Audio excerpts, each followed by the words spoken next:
di sini nih pelin-pelan begitu ya. Tidak ada kepastian di dalam melihat konsep iblis itu seperti apa. Tapi nanti oke lah, nggak masalah itu. Tapi saya akan bertanya sama Kores dan saya yakin Kores tidak bisa menjawab pertanyaan saya ini. Ini lebih baik saya bertanya sama Kores dan saya yakin Kores tidak akan pernah menjawab. Nggak bisa jawab itu. Bagaimana Kores? Setuju kalau saya mau bertanya dengan dirimu? Iya, tanya aja. Lanjut Pak. Oke, Karena kita ini Tinggal kita saling menghargai waktu Siap, yang siap. ada aja. Oke. Jadi begini, ini iya, karena Kores tadi agak muter-muter yang sudah dibahas itu terus diulang-ulangi ya. Pak manusia baru kalau belum mau menjawab tentang pertanyaan Kores dari sisi Alkitab, kita persilakan ada kawan kita Om Bukan Ateis yang mau menjawab pertanyaan Kores tentang Alkitab. Gimana Pak?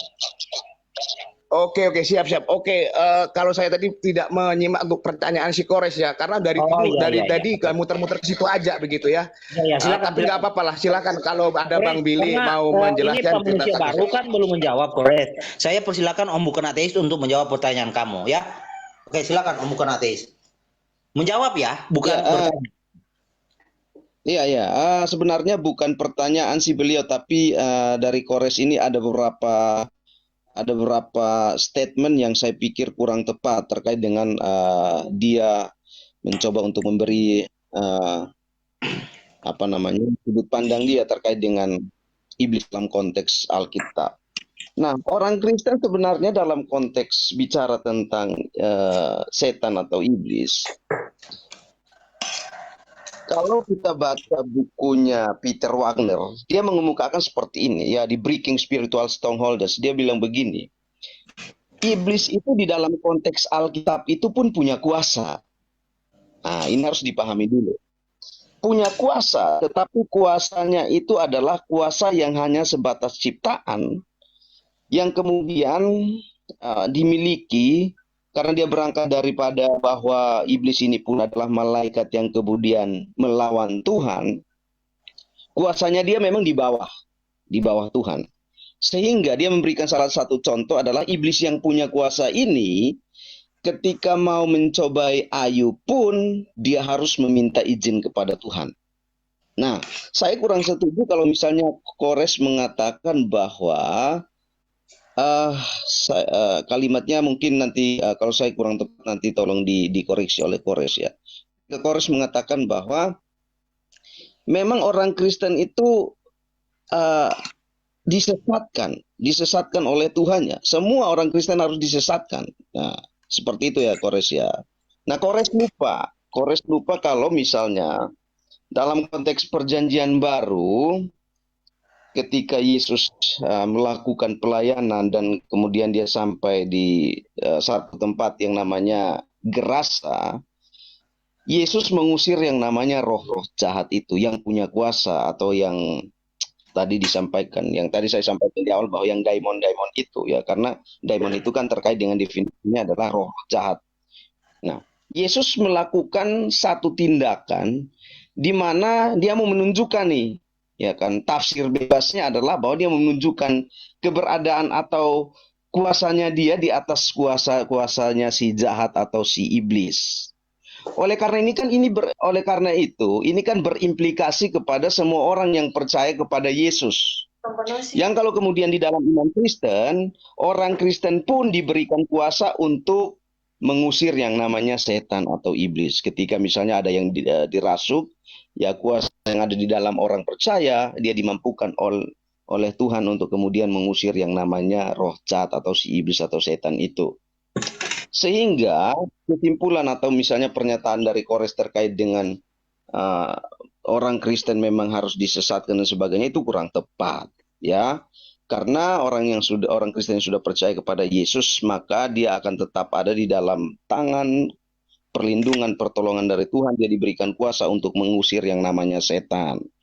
Nah, saya juga tertarik untuk menanggapi terkait dengan free will. Ya, ini kan terkait dengan keselamatan yang akan datang gitu ya, bukan keselamatan yang akan datang. Terkait dengan keselamatan yang merupakan hak prerogatifnya Tuhan, Kores. Ya, jadi kalau di dalam iman Kristen itu kami bicara tentang keselamatan itu haknya Tuhan, bukan haknya manusia. Sehingga kemudian memang betul pemilihan untuk keselamatan itu ya memang sekali lagi Tuhan yang menentukan itu.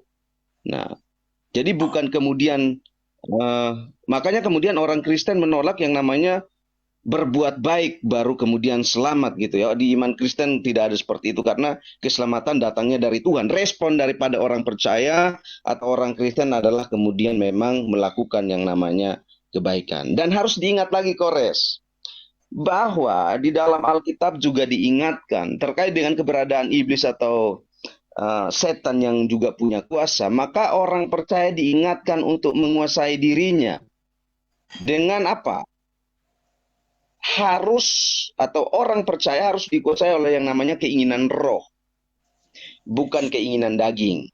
Keinginan daging itu terkait dengan pekerjaan si iblis dan sebagainya, setan dan sebagainya. Sedangkan keinginan roh itu sendiri terkait dengan bagaimana kita melakukan kebenaran firman Tuhan ada di dalam Tuhan dan melakukan semua perintah-perintahnya. Itu dulu dari saya sementara. Silakan, terima kasih. Oke, silakan. Dan begini, Pak Rahman. saya harap begini, satu lagi ya Kores ya, Bang Kores dan Pak Rahman ya.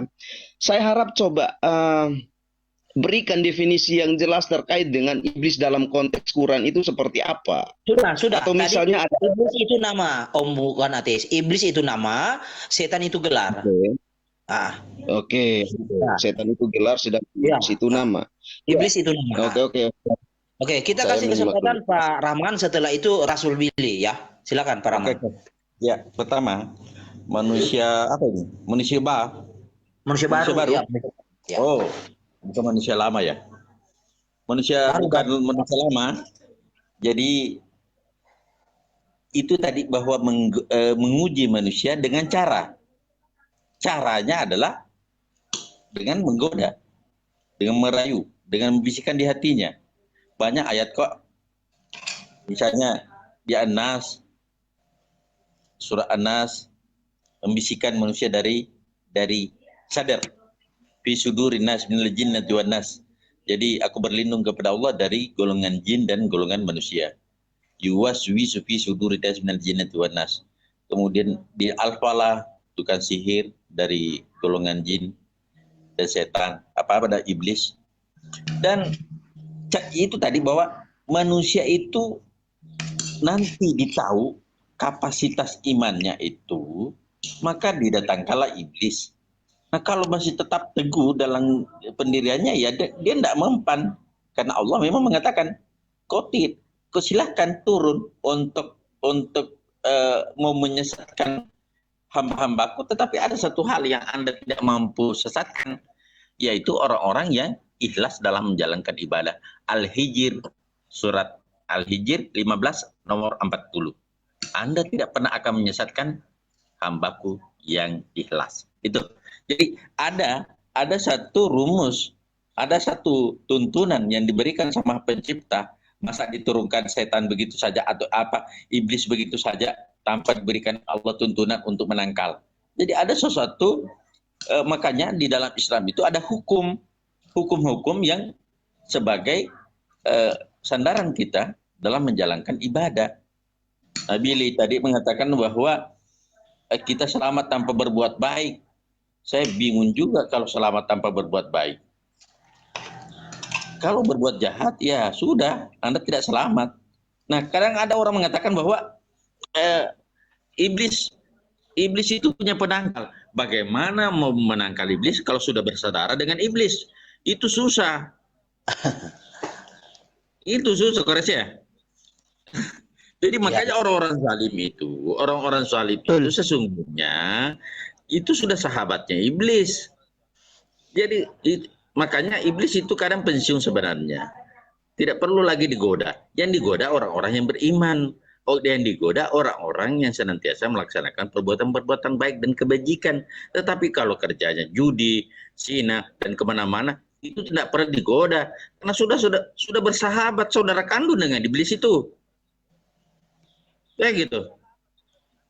Jadi dalam konteks ini, Ada iblis kerja keras, ada iblis kerja sedang, ada iblis nggak perlu kerja pensiun. Siapa yang tidak yang mempensiunkan iblis? Iya, yang bersekutu dengan iblis. Seperti itu. Kalau pekerjaannya sama dengan yang dikerjakan oleh iblis, untuk apa digoda? Untuk apa digoda? Nanti dia sudah jadi iblis. Kan gitu. Ya, saya sepaham saya dengan Kores. Silakan. Oke, Masalah silakan. Dinda yang jawab. Silakan Rasul, setelah Rasul Kores. Ya, Oke. nanti setelah Kores Kristen lagi. Silakan. Yang iblis itu selain dia menggoda manusia untuk berbuat jahat, iblis juga bohong. Dalam adab bapa segala pembohong. Saya buktikan yang iblis di antara kita ini siapa. Yo, Kores, kamu bilang 2 ayat yang kamu jelaskan yang menurut kamu yang kamu tafsirkan. Contoh, aku buktikan untuk 2 ayat aja yang kamu berikan yang menurut kamu itu adalah salah di dalam Alkitab kami. Sebutkan 2 ayat yang kau uraikan tadi. Jangan tanya, nanti terganggu, Bro. Kalau Rasul ingat, sebutkan saja, jelaskan. Iya. Ya, kalau dia udah ya udah aja. Udah? Kalau Sabar. sudah, kita alihkan ke Kores. Sudah? Enggak, sabar. Nah, makanya. Oke. Silakan lanjut. Nah, ya udah, jangan tanya. Jadi begini, masalahnya dia menguraikan kata-kata yang tidak benar. Dia mengatakan bahwa Iya, jelaskan. Allah Gimana itu penyesat. Allah itu penyesat. Ya, yang saya kasih ingat lah ya. Contoh, Yesaya 45 ayat 7. Nah, Kores di situ Kores baca di situ begini tuh. Ntar, kulihat. Yang menjadikan terang, menciptakan gelap. Yang menjadikan nasib mujur, dan menciptakan nasib malang. Akulah Tuhan yang membuat semuanya itu. Oke? Di mana Allah menyesatkan manusia? Menurut Kores adalah penyesat. Ini adalah salah satu contoh. Iblis itu adalah bapa segala pembohong yang selalu memutarbalikkan fakta-fakta Alkitab. Jadi janganlah terlalu banyak mengucap kata-kata ayat yang kamu sendiri juga menerjemahkan dengan kebohongan. Di mana Allah menyesatkan di sini? Dalam Yesaya 45:7, yang menjadikan terang dan menjadikan gelap. Itu bisa merujuk apa? Perubahan hari. Jadi kalau ada Al-Quran mengatakan diciptakan 2 masa, 3 masa, itu nggak tahu itu diukur dengan apa, nggak jelas juga. Yang menjadikan nasib mujur dan menciptakan nasib malang. Nah, bukankah di dalam kekristenan juga ada hukum tabur tuai? Siapa main pedang, mati dengan pedang. Tinggal bagaimana kita itu terhadap Allah. Kalau mau yang baik, tentu harus berbuat baik. Jangan mau yang baik kita berbuat yang salah. Ini harus dipahami juga. Semua itu sesuai dari perbuatan kita. Kalau tidak mau mati, jangan makan buah terlarang. Dengan makan buah terlarang, manusia mati. Kalau tidak mau mati dengan pedang, jangan bermain dengan pedang. Itu kan hukum tabur tuai. Ini harus kamu mengerti. Jadi Tuhan itu Tuhan kekristenan itu bukan Tuhan yang penyesat atau bekerja sama dengan iblis. Itu contohnya. Itu yang saya ingat ayatnya itu. Ya, masukan atau permintaan dari saya untuk Bang Kores dan juga Pak Rahman. Kalau misalnya ada ayat-ayat yang disampaikan, mungkin pelan-pelan biar kami catat gitu. Jadi kami bisa argumentasi selanjutnya bisa menjawab ya ayat-ayat yang dibawa. Ya, silahkan lanjut. Silakan, Kores. Iya. Jadi Sudah, sudah? belum selesai. Oh, belum? Cepat, Jon. 1 menit. Jadi kalau saya dikte pun satu ayat ini, si Kores auto jadi iblis. Karena dia telah menjadi bagian daripada bapa segala pembohong. Gak ada yang benar kalau dia ngomong tentang ayat. Mau dia, mau Suma, mau polemikus Islam dimanapun, kalau berbicara tentang ayat Alkitab itu selalu salah. Dan mereka adalah bagian dari bapa segala pembohong. Makanya kan ku bilang, siapa yang pintar dari polemikus Muslim? Gak ada. Nanti kalau dibalik tanya, gak bisa jawab. Gitu aja. Lanjut, Kores. Oke, silakan. Billy, dari tadi tuh gue nunggu ini. Gue tuh tadi masang jebakan itu untuk Herdi. Tapi malah lu yang kena. Perhatikan. Bapak segala pendusta adalah iblis.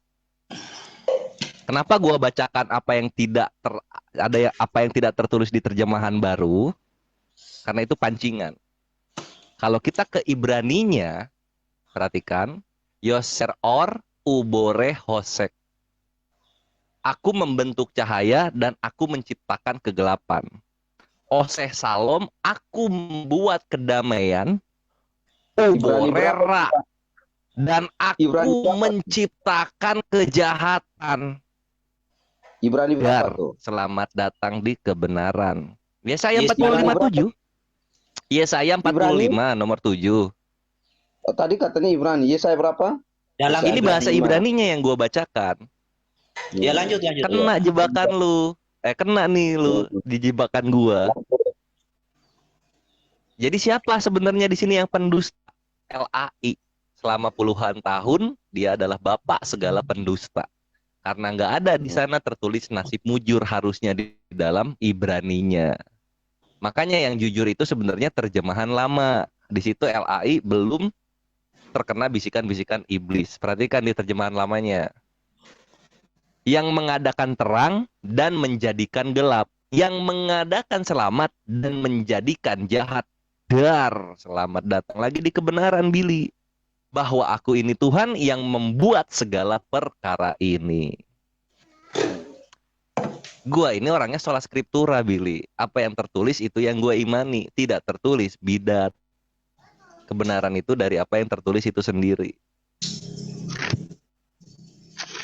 Nah, lu mau gimana nih ketika lu ketahuan bahwa lu ini buta bahasa dan lu lah sebenarnya yang jujur terkena dusta dari LAI. Mau gimana? Kan gitu. Oh iya. Cuma kita lanjut aja. Kita lanjut aja ya. Oke, tadi siapa manusia baru ya dibilangnya gue muter-muter. Gue bukan muter-muter manusia baru. Gue menekankan apa yang kalian tutup-tutupi. Kalian menutup-nutupi tadi Yesaya 45:7 itu harusnya dibawakan. Lalu tadi juga Om Bukan Ateis nanya dalil-dalil apa aja yang gue bawakan, gue bacakan lagi. Ada di berapa tadi? Yesaya 30:28. Di sana dikatakan tunggu. Mana ya? Di sini dikatakan begini. Hembusan nafasnya seperti sungai yang menghanyutkan. Panjang nih, kita ambil frasa terakhirnya. Ia datang untuk mengayak bangsa-bangsa dengan ayak kebinasaan dan untuk memasang suatu kekang yang menyesatkan di mulut suku-suku bangsa. Jadi suku-suku bangsa ini dibikin sesat melalui apa? Melalui mulutnya gitu. Yesaya 30:28 gitu. Silahkan mau ditafsir bebas silahkan. Tapi itu nggak akan gua ambil karena gua lebih mengimani apa yang dikatakan oleh Nabi Yesayanya langsung. Bilangnya begini ya begini saja sudah. Belum nanti juga ada di Ayub berapa nih? Ayub 12:24. Dia yang menyebabkan para pemimpin dunia kehilangan akal dan membuat mereka tersesat di padang belantara yang tidak ada jalannya gitu. Lalu kemudian kalau yang terkemuka itu ada di Mazmur bentar 107:40. Ditumpahkannya kehinaan ke atas orang-orang terkemuka dan dibuatnya mereka mengembara di padang tandus yang tiada jalan. Nah gitu jadi perbedaannya Om Bukan Ateis. Dalam Islam yang disesatkan itu adalah orang-orang zalim dan fasik gitu.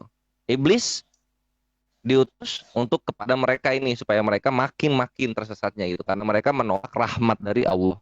Kalau dalam kalian tidak ada pembatasan tanpa tendeng aling-aling, semua suku-suku bangsa kena, semua pemimpin manusia kena, dan semua orang-orang terkemuka kena semuanya gitu. Ini yang kalian tutup-tutup dan ini yang gua bongkar-bongkar sekarang mengenai mana sih yang penyesat dan mana sih yang bukan penyesat gitu.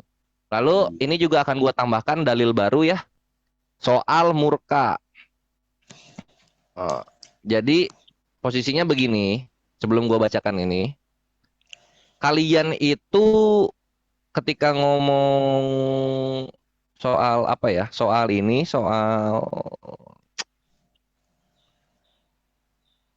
kalian kalau ngomong soal firman Allah adalah Allah, namanya kan Yesus.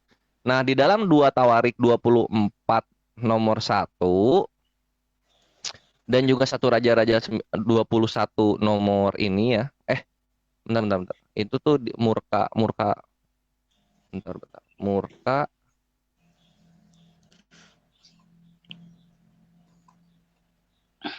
Nah, supaya gue tidak dicap pendusta gitu kan, supaya nggak kena jebakan lagi.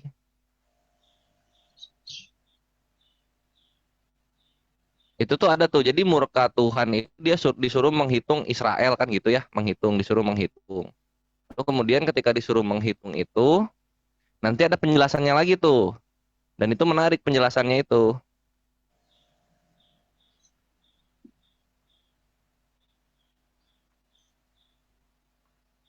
Nah, di 2 Samuel 24:1, 2 Samuel 24:1 di sini dikatakan, tunggu. Bangkitlah pula murka Tuhan terhadap orang Israel gitu. Ia menghasut Daud melawan mereka. Firman-Nya, pergilah hitunglah orang Israel dan orang Yehuda gitu. Jadi murka Tuhan ini menyuruh Daud untuk menghitung orang Israel. Dijelaskan lagi ternyata di dalam 1 Tawarik 2:1. Nah, di sini dijelaskannya apa? Kita bisa baca bersama. Tunggu. 1 Tawarik 21 nomor 1. Nah, iblis bangkit melawan orang Israel. Dan ia membujuk Daud untuk menghitung orang Israel. Lalu berkatalah Daud kepada Yoab dan kepada para pemuka rakyat, pergilah hitunglah orang Israel. Gitu.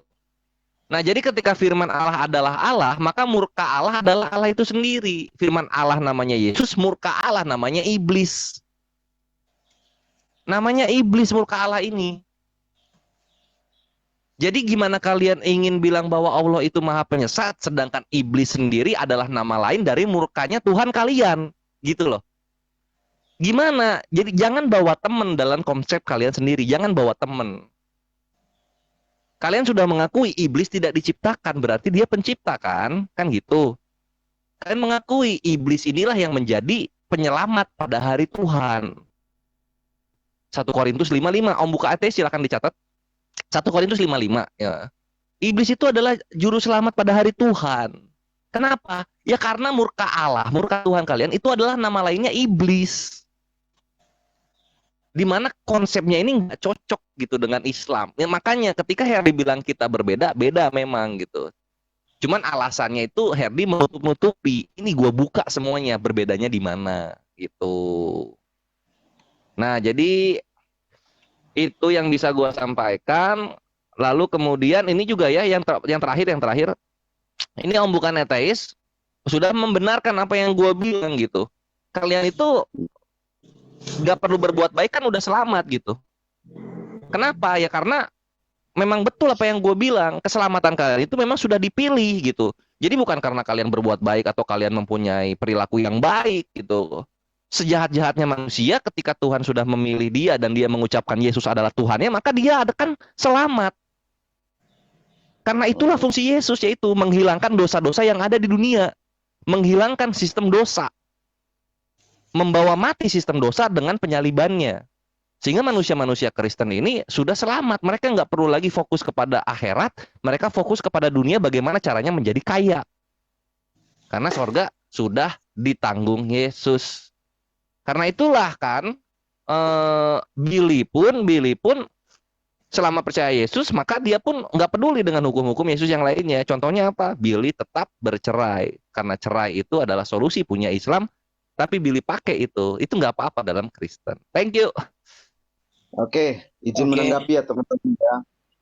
Saya silakan. pikir